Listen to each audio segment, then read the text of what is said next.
Para que o Brasil ganhe o primeiro Oscar com Ainda Estou Aqui, ganhou um apoio especial. No Amazonas, bem perto de Manaus, uma comunidade indígena fez um ritual para dar sorte ao filme e homenagear a história da defensora dos povos indígenas Eunice Paiva. Reportagem agora do Fabrício Naitsky. A torcida está preparada e, se depender dela, o Brasil vai garantir as 3 estatuetas do Oscar neste domingo.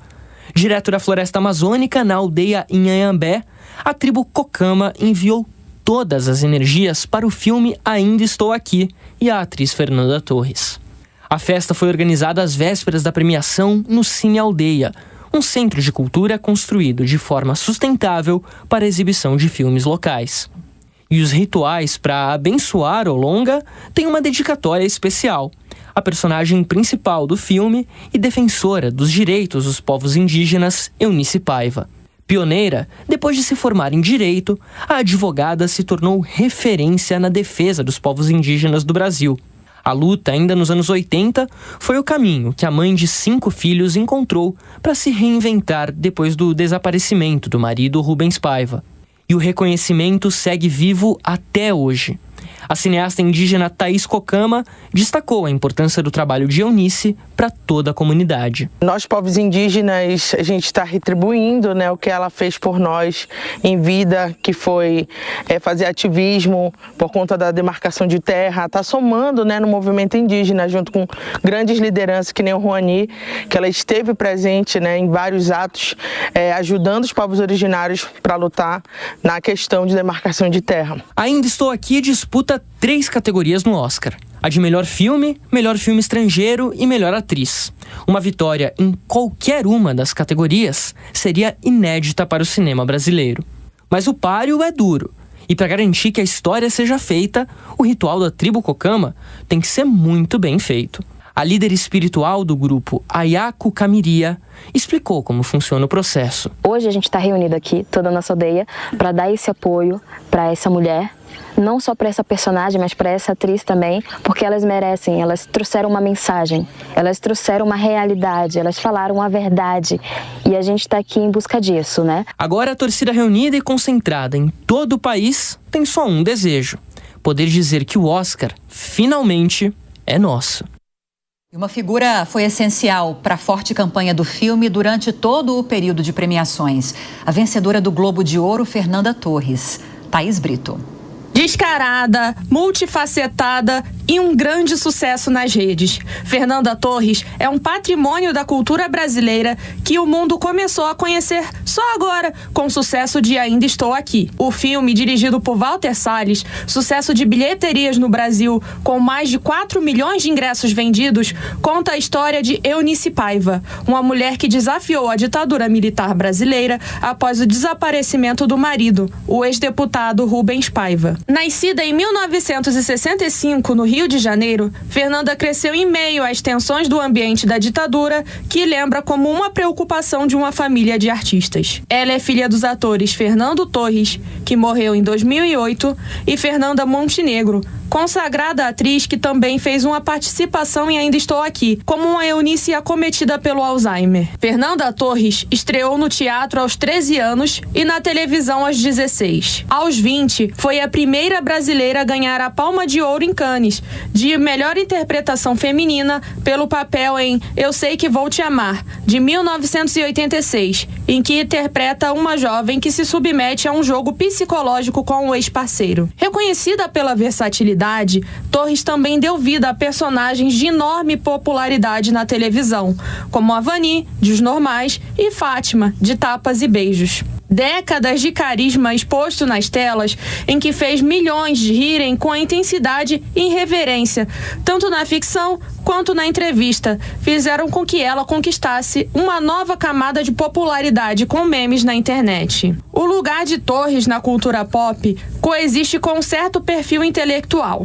Além de atuar, ela é escritora e em 2013 publicou o primeiro romance, chamado Fim, bem recebido pela crítica e pelo público. Realmente a vida presta. Beijo! A vida presta e a gente torce muito para que pelo menos uma estatueta venha para o Brasil. E para falar sobre essas expectativas, nós recebemos a professora de cinema e audiovisual da ESPM, Cíntia Calhado. Professora, obrigada pela participação, bom dia. Bom dia, eu que agradeço, é um prazer estar aqui. Quais são as chances então? Nós temos 3 oportunidades, quais são suas apostas? A gente está torcendo por melhor filme internacional. Então, ele é favorito, né? Ainda estou aqui favorito nessa categoria. E a gente vai até o final torcendo por essa estatueta. Já em melhor filme, as coisas ficam um pouco mais complicadas. Então, Anora é o favorito, seguido por Conclave. Infelizmente, acho bom não colocar tantas forças no filme internacional, no melhor filme, né? Que é uma categoria muito mais concorrida. Em relação à melhor atriz, a Fernandinha está lá entre segundo e terceiro. Então, a gente tem como favorita a Demi Moore, inclusive por essa narrativa que foi construída, né, toda a carreira hollywoodiana que ela tem, e essa ideia de um retorno, tendo em vista esse filme A Substância, que é uma fase madura da Demi Moore. Então, a gente continua torcendo, mas aí melhor atriz já é um pouco mais difícil também. Professor, a gente fala muito do Oscar, né? Torcida. Como é que funciona na prática as votações? Quem vota? Qual que é a predominância? Evidentemente, a indústria norte-americana é muito avançada e predomina, evidentemente. Como é que funciona tudo isso? Bom, no Oscar, a gente tem... nos últimos anos, a gente tem a entrada de novos votantes, então a gente vê um esforço do Oscar de trazer uma pluralidade entre os votantes que anteriormente eram majoritariamente norte-americanos e representavam, então, os desejos, interesses imaginários norte-americanos. Isso está em franca desconstrução. Desde ali da hashtag #MeToo, vocês devem lembrar dessa edição, e também do Oscar So White ali, ou seja, foram... polêmicas que giraram em torno do Oscar estar muito autocentrado para personagens e figuras ou brancas ou então não terem diversidade, né, para povos latinos, para negros e outras minorias subrepresentadas no cinema. Então, graças a esse esforço, nessa pressão que o Oscar vem sofrendo nos últimos anos, ele vem demonstrando uma pluralidade maior. Inclusive, a gente tem aí como grande edição que coroa esse processo o vencedor, né, sendo o Parasita, um filme sul-coreano que representa a realidade ali dos sul-coreanos no sentido de uma diferença de classe social, questões de desigualdade, temas que não estavam tão presentes até então no Oscar. Então, Ainda Estou Aqui, é claro, representa também essa diversidade, representa o cinema falado em português nos Estados Unidos, especialmente nessa grande premiação mundial. O charme seria o tema ou realmente a qualidade da obra, né? O que é mais importante?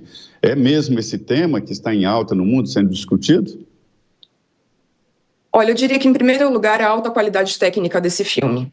Em segundo lugar, a própria carreira, né, a construção sólida de carreira do Walter Salles, que é um cineasta reconhecido internacionalmente, já foi vastamente premiado nos grandes festivais internacionais. Mas, falando sobre o filme, a gente tem, é claro, um tema super relevante, né, a crítica à ditadura militar e as suas consequências para essa família. E também a abordagem que esse filme dá para a ditadura, ele segue a sensibilidade do público médio. Isso se reflete na escolha de termos poucas cenas de violência e foco no impacto emocional desse acontecimento histórico a partir da perspectiva dessa família de classe média alta. Então, eu compreendo que esse recorte é fundamental para tocar audiências internacionais. A gente falava mais cedo, falei até com o Zé Maria Trindade sobre isso, que obviamente que a gente torce muito para que o Oscar venha, mas independentemente disso, é um filme que já marca a história do cinema brasileiro, do cinema mundial, nós podemos falar. E o que ele ensina? Porque tudo que marca deixa um ensinamento para a gente. O que ele ensina para o cinema, o que ele ensina para a nossa arte aqui no Brasil, para o mundo? Nossa, são muitas as lições. Com certeza nós vamos estudar esse filme durante muitos anos para entender todos os fatores, né, que tornaram ele esse fenômeno, porque ele já transcendeu o cinema, né? Ele já faz parte da cultura brasileira. E isso é tão bonito, porque um grande esforço dos cineastas brasileiros é fazer parte da cultura brasileira, né? Trazer visibilidade para o trabalho dos nossos técnicos brasileiros, né, da alta qualidade do nosso trabalho. Então eu acho que esse filme ele tem muitas lições. Uma delas também é sobre coproduções internacionais e distribuição internacional do cinema brasileiro. A gente viu O Último Azul, filme do Gabriel Mascaro, ser premiado em Berlim há pouco tempo. Então a gente tem uma safra de filmes sendo mais vistos, né, sendo mais comentados, e o cinema brasileiro tendo destaque. Isso é muito importante para nós internamente, e também pode alavancar alguns debates importantes que a gente vem fazendo dentro do campo do cinema e audiovisual, que é a regulação do streaming, que vai ser também muito importante nos próximos meses a gente conseguir regular a atividade dos streamings no Brasil para fortalecer a indústria nacional. Professora, então nós temos já mais de 700 salas lá nos Estados Unidos com a exibição do filme, 100 milhões de pessoas já assistiram, então é o tipo da situação que vai mudar o próprio cinema brasileiro, vai haver uma ampliação, como a senhora colocou, distribuição, quer dizer, abre caminho mesmo agora maior para o país? Eu acho que pode favorecer o interesse em coprodução internacional. E favorecendo esse interesse, a gente tende a poder ter mais filmes brasileiros circulando internacionalmente. A gente já tem uma safra de excelentes cineastas que circulam internacionalmente.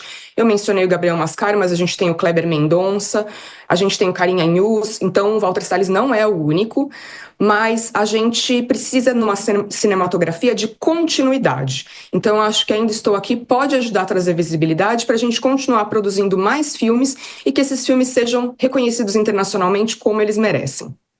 Nós conversamos com a professora de cinema e audiovisual da ESPM, Cíntia Calhado, que tem muito trabalho ainda hoje pela frente. Tenho certeza que vai acompanhar par a par tudo o que está acontecendo, tudo que vai acontecer mais tarde nessa cerimônia. Obrigada, Cíntia.